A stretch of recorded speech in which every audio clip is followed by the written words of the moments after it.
Hi everyone, this is Adriana, And this is Tanya. and welcome back to Closing the Gap, a social justice podcast that strives to find solutions to help us combat issues that affect our everyday lives.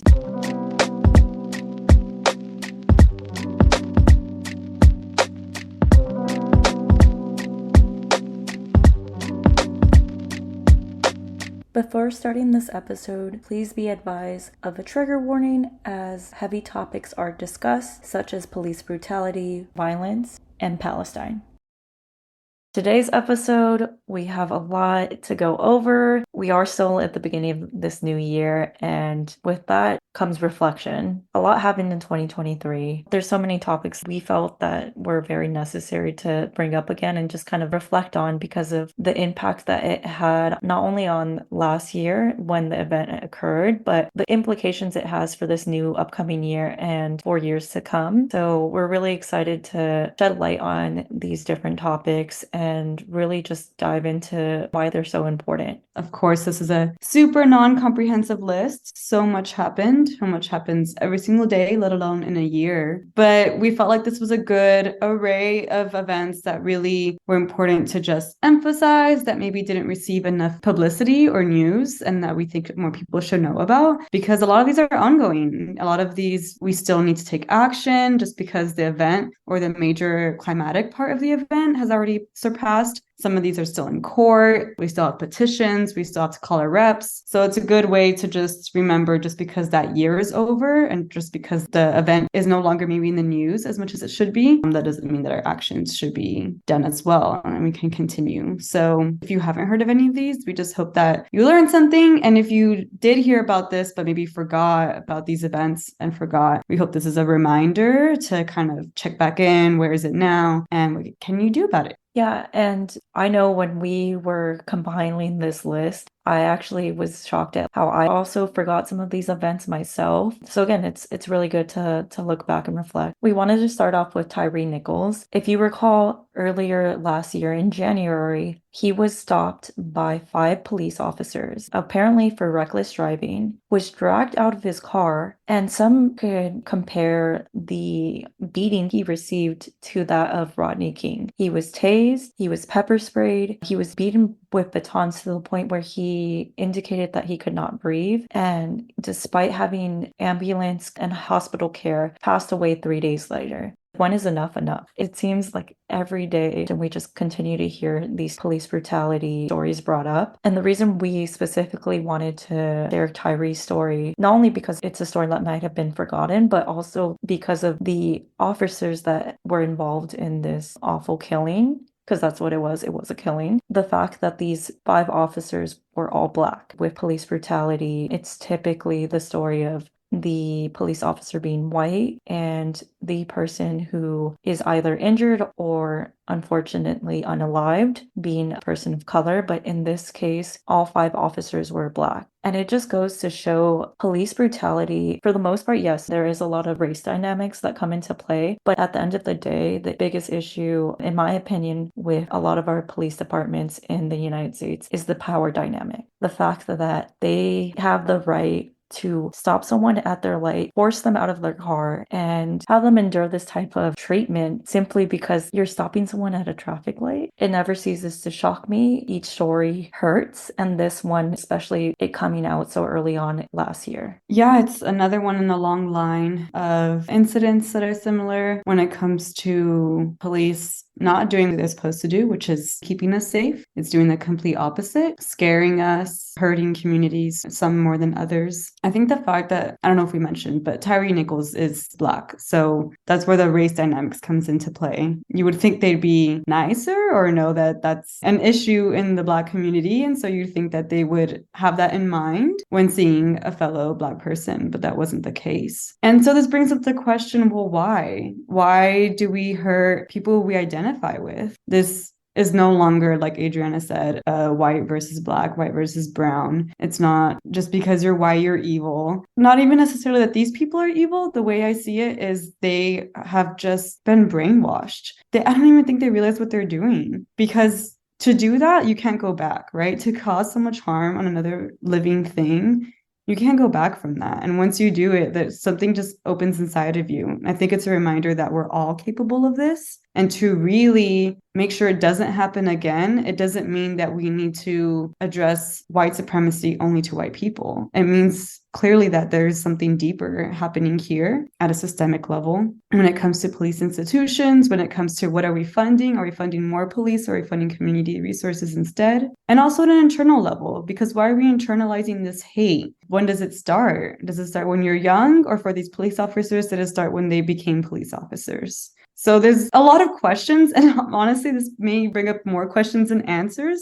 If you haven't noticed, this podcast is not necessarily to give answers, but to kind of just start these conversations that we need to have, because the more that we talk about it, we will come to the answers that we need, and they will look different for every community. But the last thing I'll say for this one is it did remind me of the Stanford prison experiment, where the power dynamic was just super obvious. If you haven't heard of the Stanford prison experiment, it's a very famous psychology experiment that cannot be done today because of how unethical it was. This was done a few decades ago and by a very famous psychologist, Philip G. Zimbardo. And what the experiment was getting these Stanford students together, and they volunteered their time. They were told they were going to be part of this experiment. They didn't really know all the details. So they were just assigned prisoner or guard. And if the prisoners were treated like prisoners, they weren't able to identify as themselves anymore, or at least they were told not to. And then there were the guards. And what they realized was it was supposed to last longer, but they had to end it early because of how horrible the guards got and how it was affecting the mental health and probably long term for the prisoners because they were being mistreated. The guards took it to the next level, apparently forgot who they were and just got so into their role and were mistreating them psychologically to the point that they said, this is not okay. An experiment should not be harming people this bad. So that just reminded me that it really doesn't matter what you look like, what your background is. If you're given that type of power in a way that's abusive, in a way that's telling you to not keep people safe, not here's their power so you can actually help others, but here's this power so you can go hurt others, anyone is capable of taking that on and really identifying with it. You never know where it'll lead. So this is just a reminder for all of us that we really need to be careful with the way that we show up in the world and the way that we receive messages that we're being told whether we're better or worse than other races or other groups, or in this case, civilians versus police. And then, of course, the bigger question, why do police exist in the first place? Because it's not to keep us safe.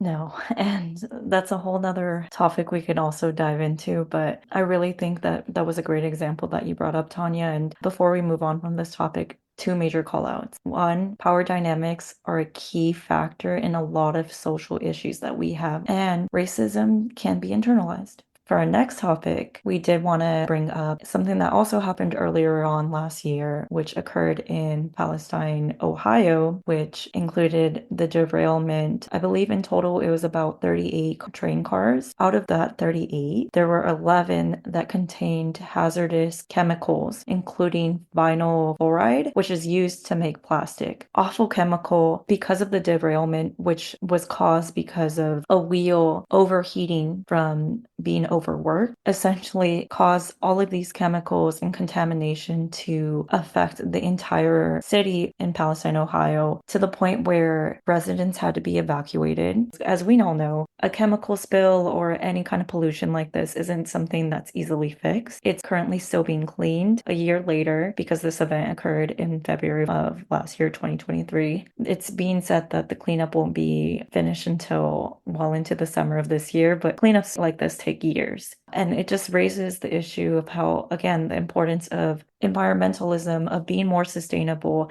I know specifically with this story, the first kind of thing that popped into my mind was a lot of the arguments I receive from people as far as with like being more conscious of their consumption or using things like plastic. Well, the argument with plastic is like it's recyclable. But again, the chemicals used, it's so harmful. And I believe actually, it was later discovered after the investigation that one of the engineers of the train had called out that the train was too big. The train was about like over a mile long, and one of the engineers on the train had called out they were concerned about it being too heavy of a load. Of course, they were told it doesn't matter, like this is what they want, they need it shipped now. And look at what it's cost. The community is still dealing with the repercussions today. It's just another example of company profits being put over people. Yeah, a lot to say. Well, first, going back to Tyree Nichols, I also wanted to mention that the officers were fired, but they are awaiting trial. So we will be putting call to actions regarding that. And as it comes to the train derailment, well, this, I mean, as an environmentalist, it was just huge news for our sphere of the world. And it was a horrible way to get our point across of what we're trying to do, which is exactly mention how these issues align with people issues, how it's not just about saving the planet, saving the animals, it's saving your home because you rely on it, saving your water sources. This spilled into bodies of water around the community where the fish died. If the fish die in your river, you're not going to drink water from that river. You're not going to eat the fish in that river. That affects you and your health that day and until the river is cleaned. And this really just all goes back into our daily living, and it affects us every single day until we do something different. And this also aligns with labor issues. The engineer not being heard is one labor issue, because why are we caring more about what corporations want other than instead of the experts? And also it brought up how this isn't new. The train derailments happen often. This just happened to get a lot of news. I'm still not too sure why. I want to say the journalists were just great and on it, but it's probably more than that. And what I was reading when I was wondering, wait, does this happen a lot? What happened here? Why is this standing out so much? Is that a lot of train labor unions are discredited. The unions sometimes don't even exist, or if they do exist, they don't really get heard in this industry. And so this also goes back to labor issues, because people who are driving these trains, they should be kept safe. And if trains are falling off the rails, they're not safe. And so this goes back to the people not only that live in that area, the people who are in the train, because it's not just the driver, there's a whole crew. Again, yes, all the people involved over the planet, and even the consumers involved. And no, not all plastic is recyclable. Actually, most of it is not. If it was all recyclable, we wouldn't be having plastic crisis like the Great Pacific Garbage Patch. There wouldn't be plastic all over the world. And I can go into that maybe later or put an article, because there's just too much plastic and it can't all be recycled, at least not with the technology we have today. So all these issues really show that, like Adriana said, environmentalism isn't just about environmentalism. It is about our well-being and how it connects really directly to the well-being of the water, the soil, the air that is around us. If you have to evacuate because the air around you or the water around you is not okay, that's no longer just environmentalism, right? Your life. I also forgot to mention that it also caused a fire, because again, these are chemicals. These are chemicals that should not be coming into contact with our ecosystems at all. And obviously, things are going to occur that don't naturally do. And obviously, a fire broke out because of this, on top of contaminating the air, on top of contaminating the water in the rivers there. Yes. And so with this, it was a reminder for me of how we can get that point across that, I mean, this is our home. This is the only place we know that we can live so far. You can try to go live on another planet, but so far you can't.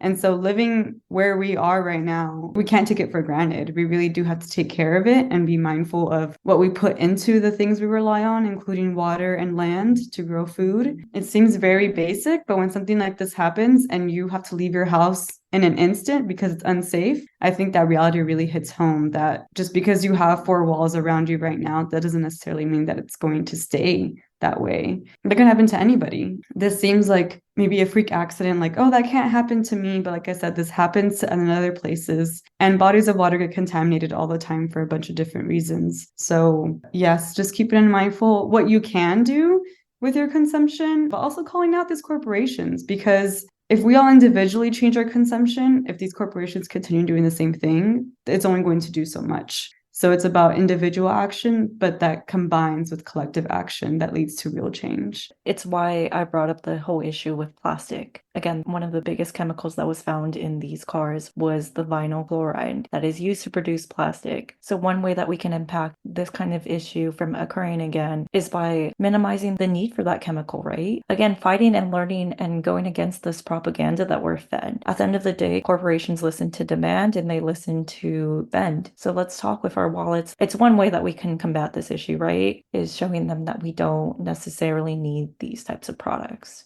So, next on our list is in spring. That's supposed to be a season of rebirth and renewal and exciting things. It was not very exciting in one area of Atlanta because someone was brutally shot by police and killed. His name was Tortuguita, that was his nickname, and he was a forest offender. And the reason we want to bring this up, although we did bring up police brutality already, this one was a bit different because he was defending nature, the forest, and instead of something that may seem more common in the US. And actually, this was like one of the first times that this happened, that someone was defending nature in the US that hit such big headlines where they were killed because of it. Because this happens a lot in other countries where people try to defend rivers, forests, and then they get killed because of it. But in the US, it really isn't as seen. And so I think that's why it was just such a shock to a lot of us, to a lot of the people that were there. That was not, of course, the goal of the protest. No one was supposed to be hurt. They were peacefully protesting. And this happened in a movement called Stop Cop City. If you don't know Atlanta, if you've never been, I visited once and I loved it because there are so many trees. In such a big city, you would think, like other big cities, they just tear down all the trees. And yes, to a certain extent for development, they do. But they're really good about keeping their green space. They have a whole green belt. I didn't have a car since I was visiting. I was easily able to take the bus to the forest, to the wilderness on a hike, and I saw deer. Like, that's amazing. I haven't been able to do that anywhere else where I just take the bus to a hike. So it just shows their proximity to the forest and how Georgians, how people in Atlanta really care about that. They want that. They want to be surrounded by nature. Just because they live in a city doesn't mean they want to let it go. And what Cop City is proposing to do, and they're still proposing to do, and they're still trying to move forward with it, and they have to a certain extent. So we do need to really keep calling this out, is they want to just take down a lot of that forest to build Cop City, which is essentially just training grounds for police. And of course, that goes back to, why do we even need more police? That's not helping us. And so this is two intertwined issues of getting rid of the green spaces, the community spaces that people love and take care of and nurture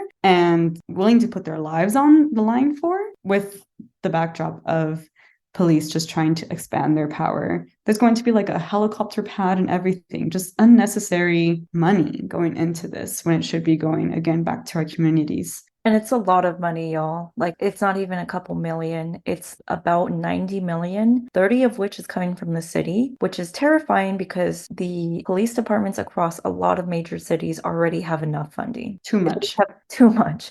Out of the majority of the city's budgets in these major cities, more than half goes to the police department. Are they really keeping us safe? Is there not other ways that that money could be invested into these cities and maybe programs that can help combat issues that cops aren't necessarily well trained to do so? Especially with this Cop City, it's being used to help train these police officers. I highly doubt the methods that they're going to be taught there are peaceful. If anything, they're going to just incite more violence. It goes against the will of the people at the stake, again, of already jeopardized forestation for something that isn't going to benefit the community as much as they claim that it will. I've also heard that some of the tactics that they are going to teach in Cop City have been tactics that have been learned from the Israeli army, which is terrifying. We'll get into the IDF later on in this episode, but their tactics are completely dehumanizing. So the fact that they're showing it to cops here in America who already have been displaying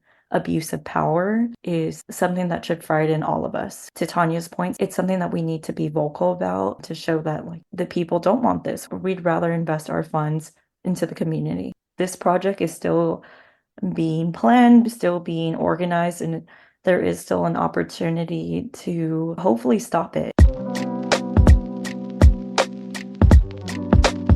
In that same vein, another huge environmental topic that came up late last year that we felt was really important to also bring up. It was a huge win, actually. Finally, some good news here. Panama, towards the end of last year, was experiencing a lot of disrupt from their citizens against the president's agreement with a Canadian mining company to allow a concession for about 20 years to mine within, I believe it was a 50-mile radius that was in close proximity within their coastal forest area to mine for copper. My current roommate is Panamanian, so this is actually like how I first heard about this topic. And just seeing her reactions alone showed how this was in complete opposition of public opinion. They were protesting for weeks on end, and unfortunately, there was an instance where a protest did end up becoming fatal because protesters, so desperate to get their government to listen to them, were blocking certain highways. And another citizen who was not part of the protest was driving on the highway, became upset, and decided to shoot at the protesters, and he ended up killing two of them, which is absolutely disheartening that it got to the point where people risked their lives because of something that they cared about so much. But at the end, the decision to allow the mining company to continue was taken to Panama's Supreme Court and was ruled unconstitutional, which was great because, again, all of the citizens were protesting against this, not only because of the possible damage to the forest, but also because of the contamination that it would have caused to the water.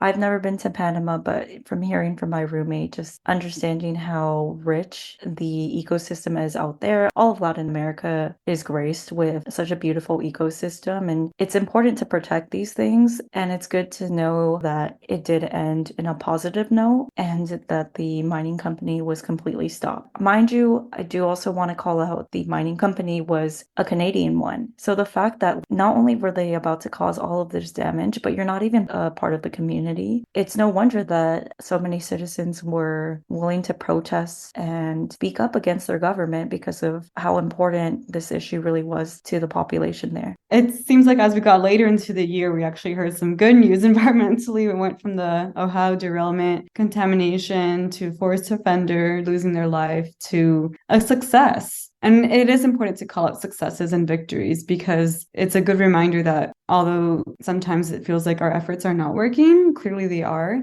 Sometimes it just takes time. Sometimes just all the pieces align and come together finally. And this was one of those. So it was a major victory for everyone, not just Panamanians, because tropical forests are getting deforested all over the world. And so every one we protect helps climate change, helps biodiversity, helps the things we rely on. And so going back to that, the fact that our environment is very crucial to our lives, our daily lives, this was a win for all of us. And Panama just represented that. They represented what we all want. We all want to be able to live somewhere where we feel comfortable, where we have clean air, water, and soil, and not feel like people are coming in to threaten that very existence. And it is important that this is in Latin America and it's a foreign company because that happens all over. As a Colombian, it happens a lot in Colombia. And this is something that you can only lobby against, really, because it is our governments that are doing it to ourselves. The Panamanian government, as Adriana mentioned, was for it. And it wasn't until it went to a different branch of the government that it was deemed unconstitutional. So it does take that effort, those protests, those demonstrations, those calling out, calling your reps to kind of work with the government any way that you can, because unfortunately, if they make the bad call, it affects all of us. And so we have to make sure they don't make those calls that negatively impact the people more than the governments, because if they have more power, they can easily just not live in that area where they're mining. And the rural communities are usually the ones that are right next to those areas, especially the indigenous communities in Latin America. So this is a big win for everyone. It happened right after a few others. Ecuador also had a great victory as well when they halted oil drilling in the Amazon. And the Amazon, I mean, it's a huge forest that affects our global climate. So that's also a huge win for all of us. So great, another win of Latin America. And in the US, we had another form of protests on social media when it came to the Willow Project. People showing up on TikTok, just going viral with that and really spreading awareness. That didn't necessarily have the same victory as the other two, but the victory in itself is the fact that it went viral and people cared about it so much. And we're taking the time out of their day to talk about it and to teach others about it and to let others know what to do. I think it was pretty clear last year that we're caring more about environmental justice, climate justice, and what that means for all of us all over the world, that we're learning to protect our planet, because for decades we just didn't realize that that's what we need to do. We thought this was an infinite planet, and clearly it is not. So more and more we're learning. I think it's great that we are showing up for not only the forests and the rivers, but for what that means for us. Yeah, all over the world. Panama represents all of us, I think. Yeah, again, like really happy that we're able to report on this win because hopefully it serves as inspiration to continue to speak out. As Tania mentioned, there's plenty of times where it feels like we're not being heard or, like our efforts are being wasted, but it goes to show when you speak up, change can happen. And our last topic for today is one that, there's just so much to say about what's been going on in the Middle East, specifically in Palestine. We are not anti-Semitic. We are not anti-Jewish, but we are anti-Zionist. We are against the tactics that have been being used against Palestinian people. Although it is understandable that what was committed on October 7th was not the best way to revolt against Israel's occupation. However, it doesn't justify the actions of the Israeli Defense Force and their prime minister. These last few months of 2023 and now getting into 2024 have been brutal. I want to extend my heart to the Muslim community for what's being dealt, and it's unfortunate that it took months until the country of South Africa decided to speak up and take matters into their own hand because they could no longer witness the atrocities that were occurring there. And it wasn't really a surprise that it was South Africa who decided to essentially sue Israel and take them to the International Court of Justice for the acts that they're taking that are essentially genocide towards the Palestinian people. South Africa is no stranger to fighting apartheid, to fighting these injustices. So again, no surprise that out of every country in this world, it was them to speak up. And although the proceedings did not end in a call for immediate ceasefire, it did acknowledge that the acts that we are witnessing, that Israel is taking on, are proof of, as they would say, potential genocide. However, I'll go ahead and say it is genocide. And they've been given a month to prove that they are taking every necessary step to keep from innocent lives being lost in Palestine. However, as we've been seeing, and unfortunately as the media in the United States has not been properly reporting, there have been countless of lives that have still been jeopardized. We're nearing a death toll of almost over 30,000 innocent lives. All of this at the sake of what Israel says and bringing back the hostages that were taken on October 7th, despite the fact that the prime minister has continuously denied propositions for a ceasefire that Hamas has agreed to in releasing the hostages completely. It's really going to be interesting to see how the proceedings are after allowing Israel to take measures to stop the acts that have been occurring. We can just hope that the right thing is done, but same here as like all of the other cases. It's a matter of just making sure that we're aware that we continue to, despite how heartbreaking it can be to learn about what's been going on, we do need to still stay aware. We need to extend our support and be ready to call out our officials who have been complacent. If anything, we should take the example that South Africa took and not be afraid to speak up against what's wrong. Yeah, countries, people, communities, a lot of people are speaking up. I've also been seeing how Palestine has freed us all in a sense by just bringing this all to light because people realize, oh, my taxes, my US taxes, my UK taxes go to the Israeli army that's doing things I don't agree with. Why? Why, when there's issues with healthcare here that we can't afford things or we can't afford schooling, are my taxes going to something I don't agree with when they're not going to things that I need today? In a sense, that is how they have freed us. The least we can do is try to do the same for them by speaking out and by remembering that this is, again, all of us. This is your neighbor. This is not, oh, some country far away from me. These governments are everywhere. These governments are aligned. It's clear that the US government wants to support Israel. So this can be anyone from anywhere if they decide that that's what they want to do that day. And the only way to really stop this from happening again is to make sure that we take down those powers and build ones that are not so quick to get rid of lives in the name of money or in the name of greed or in the name of land resources. Because definitely other ways we can share them and not have to hog them all. That's really what it is. That's really what war is. That's really what attacks are about. That's really what violence is about. Whatever attack one country does towards another, it's usually over land and whatever resources they have, because they just want it for themselves. There are definitely other violent issues that are happening around the world as well, in Syria and Lebanon, in Sudan, and the Democratic Republic of Congo.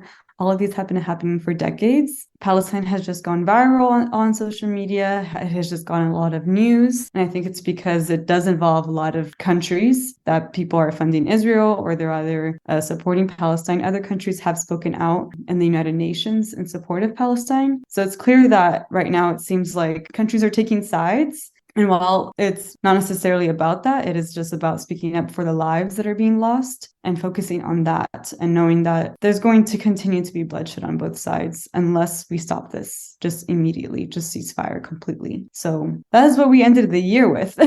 Which is horrible. And we're beginning the year with, it's still ongoing, all of the genocides and the hardships that not only Palestine, but as Tania called out, Sudan, Congo. And I guess one thing I do want to emphasize too is the whole power dynamic here, because although there are some countries that are speaking up against the tactics that are being taken by Israel, a lot of the super nations or like Great Britain are being complicit, and it's only until now it seems that's being more addressed. Yet there's been multiple billion-dollar aid packages that have been sent to Israel without congressional approval by President Biden. This is why it's such a big issue. This is why it's something, yes, they're our neighbors, but we can't look away as the United States, as Great Britain, all of these countries that have more financial power. They're taking a part on it, whether it doesn't seem as direct as it is. To sum up all of the issues that we brought up,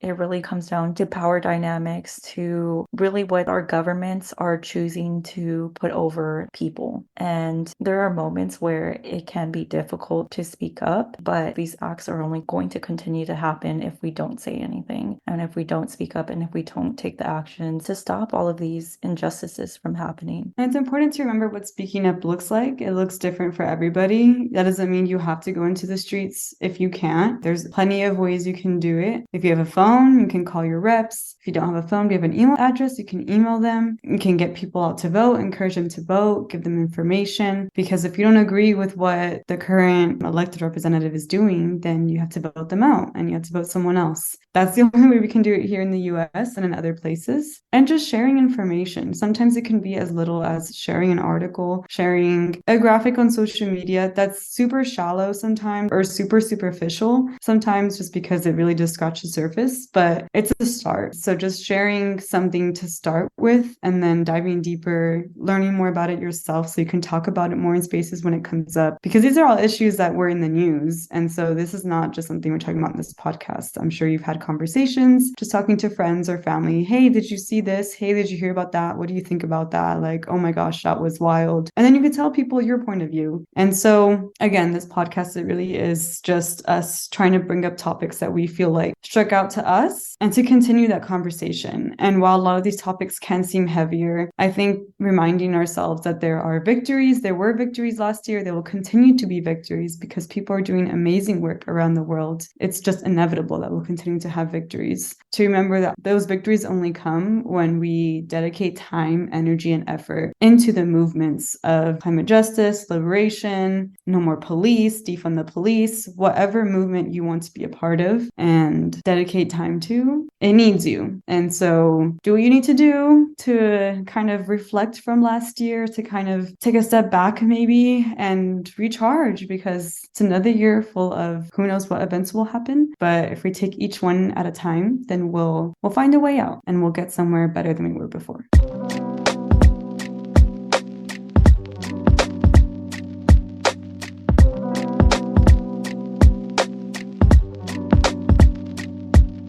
Friendly reminder, you can follow us at Closing the Gap Pod on Instagram, or email us at closingthegappod@gmail.com with any questions or feedback. We also have plenty of action items, definitions, and articles in our show notes. Please be sure to check them out. Thank you for listening. Catch you on the next one.